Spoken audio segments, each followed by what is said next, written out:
Alam nyo ba kung ano ang pinakamabilis lumipad na bagay sa ating mundo?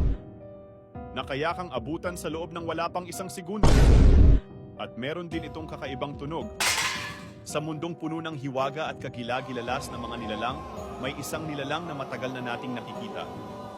Pero hindi natin alam na ito ang pinakamabilis na lumilipad na bagay. Ayon sa mga eksperto, kapag hinabol ka nito, ay wala ka nang magagawa, kundi ang tanggapin ang katotohanan na Wala na, finish na.